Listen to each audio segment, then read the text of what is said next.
Alright, in the last video we have learned three types of algorithm runtime notations such as big O, big omega, and big eta. Now in this video we will look at some examples of runtime complexities. There are many time complexities exist in the world of algorithms, but here we will look at the most commonly used complexities. Here's the list of complexities that we are going to discuss. So the first one is O1, which is also called an order of 1 or constant time complexity. This means that for any given input, the execution time will not change. It will remain constant. As an example, accessing a specific index within the array always takes O1 time complexity. It doesn't matter whether the array has 10 or 100 indices, looking up for a specific location of array will take the same amount of time. Therefore, the function has constant time lookup. In much the same way, if I had a deck of cards and I ask you to remove the first any card at random, you could simply grab a card from the deck without having searched through the entire deck. So this is very easy task, and this takes constant time, whatever card we grab. So this is called constant time complexity. Now the next time complexity that we are going to learn is ON time complexity, which is also called linear time complexity. Here, the time complexity will grow in direct proportion of size of the input data. The best practice is to try to keep our functions running below or within the range of time complexity, but obviously it won't be always possible. A good example for linear time complexity is looping through array elements. So here we have a sample Java code in which we are looping through this array over here. So as you can see, lookup is directly related to size of our input because we will be going through each item within the array. In other words, the larger input, the larger amount of time it takes to perform function. Of course, if the array had only one element, the function will have a constant time lookup. Now in this case, we have 5 elements in our array, so the time complexity will be O5, but if we have 1 million elements, it's going to be O1 million. So it depends on the number of elements in our array. Now, if we go back to our deck of cards analogy, so if I had a deck of cards like this, and I want you to select a specific card, let's say 10 hearts. So you will have to look through every card until you find that card. Sure, there's a possibility that it will be first card in the deck, but this is highly unlikely. Now think about if the deck of cards were filled hundreds of other non-10 heart cards. Your search is directly related how large the deck of cards is.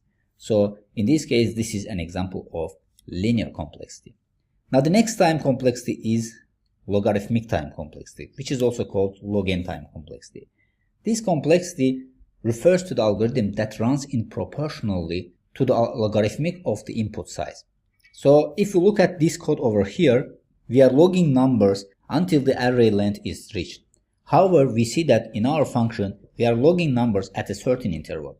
It should be also noted that since our function does not pass through all index of array, it will not be linear time. By using the loop over here, we start from the first element, which is the index of 0, and we loop until we reach the length of array. But here, we are visiting every third element, not all of them. So that's why the time complexity in this case is going to be logarithmic time complexity. Now using our deck of cards analogy, let's say our cards are ordered and split it into two parts. In the first part, we have diamonds and clubs, and in the second part, we have hearts and spades. So if we are going to pull out 10 hearts, so you could safely conclude that the cards should be in the second pile. So we can remove the first pile from here. So we are taking on the second part, so we know that the cards should be in the hearts row. So this means that we can exclude this row from here, the last row. So we will look at only this row over here. Now here we will select the middle one, so the middle element is 7. So we will compare 7 with 10, which is the element that we are looking for. So we will see that 7 is less than 10. So this means that we can exclude these elements from here, take the elements that are greater than the 10. So in this case, one more time we will divide into 2 and we can see that 10 is middle element and we can select the 10 from here. So in this case, as you see, we are not looping through all elements of these cards over here. We are only looping the certain level of elements. So that's why the time complexity in this case, logarithmic time complexity. So another example for logarithmic time complexity can be binary search. So if you don't know binary search, I'm going to explain it in searching algorithms, but here you just need to know that by using binary search, we are searching for an element in a sorted array. So in this case, we have an array like this, so we are searching for 9. So the first thing that we are going to do, we need to find the middle. So the middle of this array is 11. So we will compare 11 with 9. We will see that 9 is less than 11. So this means that we can remove all elements that are bigger than 11 from this array. So in this case, our array becomes like this. So one more time here, we will compare the 9 with the middle elements. In this case, the middle element is 8. So we see that 9 is greater than 8. So we will take the elements that are located on the right of 8. So we are taking this one. So in the next stage, we see that 9 is equal to 9. So this means that, so we have found the number that we are looking for.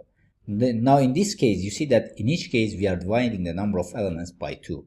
So that's why it takes logarithmic time complexity, because we are not searching through all elements of the array over here. So this can be expressed like this. So 2 to the power of k is equal to n. So this means that in what power of 2 we can find n. So for example, if n is 16, so we know that 2 to the power of 4 will be 16. So this means that in 4 steps we can find this element. So this is logarithmic time complexity. Now the next time complexity is quadratic time complexity. Quadratic time complexity represents an algorithm whose performance is directly proportional to the squared size of input dataset. You can think of it as a linear, but it is squared. Within our programs, this complexity will occur whenever we nest over multiple iterations within the dataset. Now here, from this example, you can see that we have 2 loops inside each other.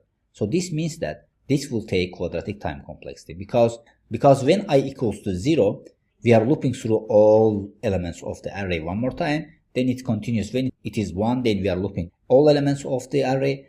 So this is repetitive until all elements are reached. So this means that this is quadratic time complexity. So to make things clear, let's revisit our deck of cards. Let's say you pick the first card in the deck, which is 3 club in our case. And to get all cards with the same number, we need to search through the deck and getting the duplicates at every point. So once you are sure that you got all duplicates, then we continue to do the same thing for the second card, then the third card, and until we reach the end of deck. So this is an example of quadratic time complexity. Now the last one that we are going to explain over here is exponential time complexity. Exponential time complexity denotes an algorithm whose growth doubles within each addition to the input side. So as the input increases, the growth rate doubles itself. So if you know other exponential growth patterns, this works in much same way. The time complexity starts off very shallow and rising at every increasing rate until the end. So in this case, we have created a recursive function for Fibonacci numbers. So this is a great way to express exponential time complexity. Although there is a way to make Fibonacci function have a short time complexity, but for this case, we are using double recursive method over here to show that this will be the exponential time complexity. In a few words, the recursive instantiation will pass over every number from the number to 0. It will do this twice until it reaches the base case if statement. So the base case if statement says that if n equals to 0 or if n equals to 1. So since the number of recursive call is directly related to number of input, it's easy to see how this time complexity will quickly grow out of n. Now here in this lecture, we have explained most commonly used complexities, and it's normal that you might not understand some terms in this lecture. You don't need to worry about this, we will cover them in detail in our upcoming lectures. So you might be interested why we are including such concepts here. So the answer is without these concepts, we cannot explain different types of complexities. Now let's see how the time complexities are depicted in the graph and which ones are good for faster and efficient program. Now here in the x-axis, we have a number of input elements, and on the y-axis, we have operations. As we mentioned before, the best practice time complexities are below ON. So you can see from this graph that below ON, we have green color. So this means that O log n and O1 are the best time complexities. So when we go up, you see that the color changed to yellow. This is average case. Now, if we continue to go up, you see that it becomes orange. So this becomes worse. So ON log n time complexity becomes worse. But this red part over here is horrible time complexities. This means that as the input increase, the time complexity will go high and high. So this part of time complexities over here are horrible time complexities. So we need to avoid these time complexities in our program to make efficient program. So with this, We have come to the end of this video, so hopefully you have understood the differences between time complexities and you have an idea of which one is desirable. So see you in the next lecture.